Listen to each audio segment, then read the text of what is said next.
eu tô trazendo mais um vídeo aqui pra vocês de como fazer slime com só 2 nutrientes, que é com detergente e de milho. Bora lá! Então galera, aqui a gente vai precisar de um detergente, amido de milho, sei lá como se fala, e um recipiente e um palito, né? Então galera, aqui a gente vai botar primeiro amido de milho, só uma colherada.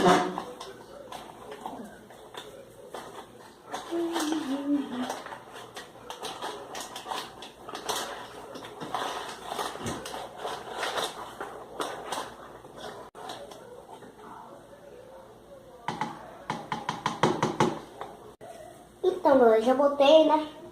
Agora vamos botar o detergente.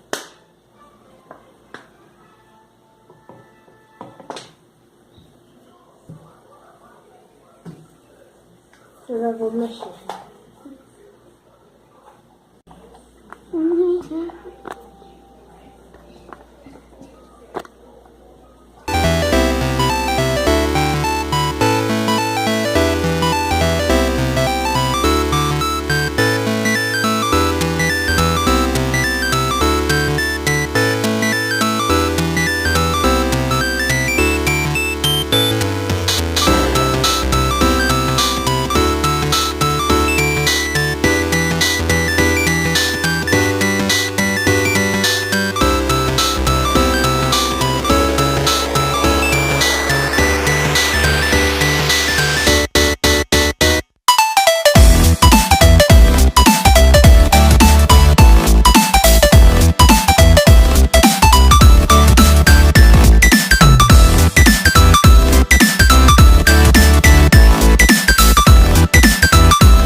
One family in a sweet harmony.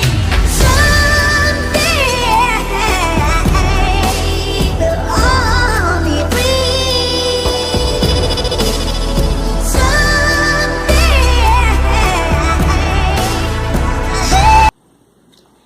Olha como é que já tá, galera, como é que tá. Depois que eu mexo bastante.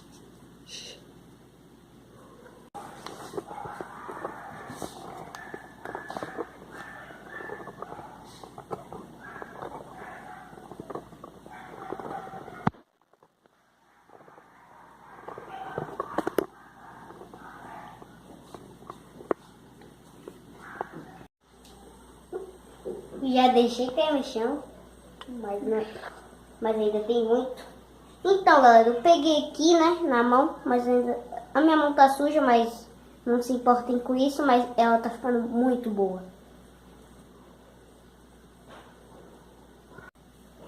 Então galera, ela tá ela não tá grudenta. Galera, acho que o vídeo tá ficando por aqui. Se gostou, deixa seu like, se inscreve no canal e aperta o sininho para não perder nenhum vídeo novo aqui no canal novo. E falou!